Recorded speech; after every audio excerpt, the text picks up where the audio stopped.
ಸ್ನೇಹಿತರೆ ನಮಸ್ಕಾರ. ಒಂದು ದೇಶದ ವಿಮಾನವನ್ನು ಅಪಹರಣ ಮಾಡುವುದು ಗಂಭೀರ ಅಪರಾಧ ಹಾಗೂ ಅದು ದೇಶದ್ರೋಹಿ ಕೃತ್ಯವಾಗಿರುತ್ತದೆ.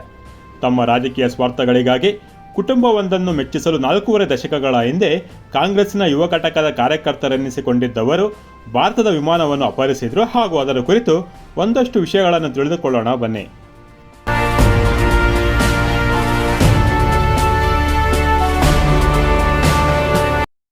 ಅದು 1978 ಡಿಸೆಂಬರ್ 20ನೇ ತಾರೀಕು ಸಂಜೆ 5:45 ಇಂಡಿಯನ್ ಏರ್ಲೈನ್ಸ್ನ IC410 ಎನ್ನುವ ವಿಮಾನ ಕೋಲ್ಕತ್ತಾದಿಂದ ದೆಹಲಿಗೆ ಹೊರಟಿರುತ್ತೆ. ಅದರಲ್ಲಿ 126 ಜನ ಪ್ರಯಾಣಿಕರು ಹಾಗೂ ವಿಮಾನದ 6 ಜನ ಸಿಬ್ಬಂದಿಗಳು ಸೇರಿ ಒಟ್ಟು 132 ಜನರು ಪ್ರಯಾಣ ಮಾಡ್ತಾ ಇರ್ತಾರೆ. ಇನ್ನೇನು 15 ನಿಮಿಷಗಳಲ್ಲಿ ವಿಮಾನ ದೆಹಲಿಯ ವಿಮಾನ ನಿಲ್ದಾಣದಲ್ಲಿ ಇಳಿಯಲಿದೆ ಎನ್ನುವಷ್ಟರಲ್ಲಿ ವಿಮಾನದ ಮಧ್ಯದ ಸೀಟಿನಲ್ಲಿ ಕುಳಿತಿದ್ದ ಇಬ್ಬರು ವ್ಯಕ್ತಿಗಳು ಎದ್ದು ನೇರ ವಿಮಾನದ ಕಾಕ್ಪಿಟ್ನ ಕಡೆ ಹೋಗ್ತಾರೆ. ಅಲ್ಲಿ ಪೈಲಟ್ಗಳಿಗೆ ಗನ್ ತೋರಿಸಿ ವಿಮಾನದ ಅಪಹರಣವಾಗಿದೆ ಅಂತ ಘೋಷಣೆ ಮಾಡ್ತಾರೆ. ದೆಹಲಿಯಲ್ಲಿ ಇಳಿಯಬೇಕಿದ್ದ ವಿಮಾನವನ್ನು ನೇಪಾಳದ ಕಡೆ ತಿರುಗಿಸಲು ಹೇಳ್ತಾರೆ. ಆದರೆ ವಿಮಾನದಲ್ಲಿ ಇಂಧನ ಕಮ್ಮಿ ಇದೆ ಅಂತ ಪೈಲಟ್ ನಿರಾಕರಿಸ್ತಾರೆ. ಮತ್ತೆ ಬಾಂಗ್ಲಾದೇಶದ ಕಡೆಗೆ ವಿಮಾನ ತಿರುಗಿಸೋಕೆ ಹೇಳ್ತಾರೆ. ಪೈಲಟ್ ನಿರಾಕರಿಸಿದ ನಂತರ ವಾರಣಾಸಿಯಲ್ಲಿ ವಿಮಾನವನ್ನು ಇಳಿಸಲಾಗುತ್ತೆ. ಆನಂತರ ಅಪಹರಣಕಾರರು ಇಂಟರ್ಕಾಮ್ ಬಳಸಿ ಮಾತನಾಡ್ತಾರೆ. ಅದರಲ್ಲಿ ನಾವು ಯೂತ್ ಕಾಂಗ್ರೆಸ್ನ ಕಾರ್ಯಕರ್ತರು ಅಂತ ಹೇಳಿಕೊಳ್ತಾರೆ.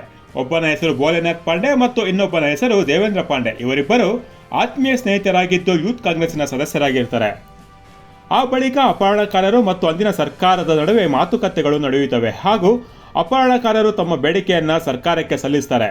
ಅದರಲ್ಲಿ ಜೈಲಿನಲ್ಲಿ ಬಂಧಿಸಲ್ಪಟ್ಟಿರುವ ಇಂದಿರಾ ಗಾಂಧಿಯವರನ್ನು ಬಿಡುಗಡೆಗೊಳಿಸಬೇಕು, ಎರಡನೆಯದಾಗಿ ಇಂದಿರಾ ಗಾಂಧಿಯವರ ಮಗ ಸಂಜಯ್ ಗಾಂಧಿಯವರ ಮೇಲಿರುವ ಆರೋಪಗಳನ್ನು ರದ್ದು ಮಾಡಬೇಕು ಹಾಗೂ ಈಗಿರುವ ಸರ್ಕಾರ ರಾಜೀನಾಮೆ ಕೊಡಬೇಕು ಅಂತ ಅಪಹರಣಕಾರರು ತಮ್ಮ ಬೇಡಿಕೆಯನ್ನು ಅಂದಿನ ಉತ್ತರ ಪ್ರದೇಶದ ಮುಖ್ಯಮಂತ್ರಿ ನರೇಶ್ ಯಾದವ್ ಅವರಿಗೆ ಸಲ್ಲಿಸ್ತಾರೆ.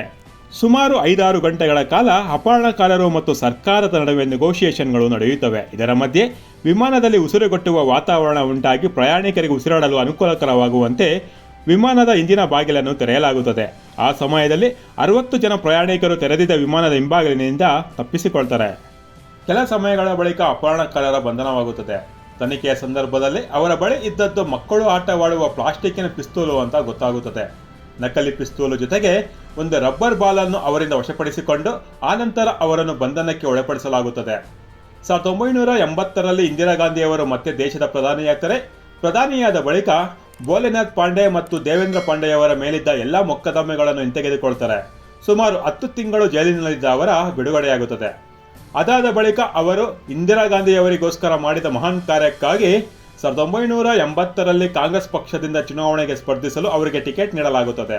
1980ರಿಂದ 1985ರವರೆಗೂ ಹಾಗೂ 1985ರಿಂದ 1989ರವರೆಗೂ ಭೋಲೆನಾಥ್ ಪಾಂಡೆ ಉತ್ತರ ಪ್ರದೇಶದ ಡೋಬಾ ವಿಧಾನಸಭಾ ಕ್ಷೇತ್ರದಿಂದಲೂ ಮತ್ತು ದೇವೇಂದ್ರ ಪಾಂಡೆ ಉತ್ತರ ಪ್ರದೇಶದ ಸಲೀಂಪುರ ವಿಧಾನಸಭಾ ಕ್ಷೇತ್ರಗಳಲ್ಲಿ ಸ್ಪರ್ಧಿಸಿ ಗೆಲ್ತಾರೆ. ಅದರಲ್ಲಿ ದೇವೇಂದ್ರ ಪಾಂಡೆ ಉತ್ತರ ಪ್ರದೇಶ ಕಾಂಗ್ರೆಸ್ನ ಪ್ರಧಾನ ಕಾರ್ಯದರ್ಶಿಯಾಗಿಯೂ ಆಯ್ಕೆಗೊಳ್ತಾರೆ. ಆ ಬಳಿಕ 2017 ಸೆಪ್ಟೆಂಬರ್ 23ರಂದು ದೇವೇಂದ್ರ ಪಾಂಡೆಯ ನಿಧನವಾಗುತ್ತದೆ. ಇತ್ತೀಚೆಗೆ ಅಂದರೆ 2024 ಆಗಸ್ಟ್ 24ರಂದು ಭೋಲೆನಾಥ್ ಪಾಂಡೆ ಮರಣವನ್ನಾಪ್ತಾರೆ. ವಿಮಾನ ಅಪಹರಣದಂಥ ಗಂಭೀರ ದೇಶದ್ರೋಹದ ಕೃತ್ಯಗಳಲ್ಲಿ ಭಾಗವಹಿಸಿದ್ದವರಿಗೆ ಸರಿಯಾದ ಶಿಕ್ಷೆಯಾಗದೆ ಅವರು ಬಿಡುಗಡೆಗೊಂಡು ನಂತರ ಇಂದಿರಾ ಗಾಂಧಿ ಅವರಿಗೆ ಚುನಾವಣೆಗಳಲ್ಲಿ ಸ್ಪರ್ಧಿಸಲು ಅವಕಾಶ ನೀಡಿದ್ದು ಎಷ್ಟರ ಮಟ್ಟಿಗೆ ಸರಿ ಎನ್ನಿಸುತ್ತೆ? ಸ್ನೇಹಿತರೆ, ಇದರ ಕುರಿತು ನಿಮ್ಮ ಅಭಿಪ್ರಾಯಗಳನ್ನು ಕಮೆಂಟ್ ಮಾಡಿ ತಿಳಿಸಿ. ಈ ಮಾಹಿತಿ ಇಷ್ಟವಾದಲ್ಲಿ ಲೈಕ್ ಮಾಡಿ, ಸಬ್ಸ್ಕ್ರೈಬ್ ಮಾಡಿ, ಬೆಂಬಲಿಸಿ ಮತ್ತು ಪ್ರೋತ್ಸಾಹಿಸಿ. ಮತ್ತೆ ಇನ್ನೊಂದು ವಿಚಾರದೊಂದಿಗೆ ಮುಂದಿನ ಸಂಚಿಕೆಯಲ್ಲಿ ಭೇಟಿಯಾಗೋಣ. ಅಲ್ಲಿಯವರೆಗೆ ಜೈ ಹಿಂದ್, ಜೈ ಶ್ರೀರಾಮ್.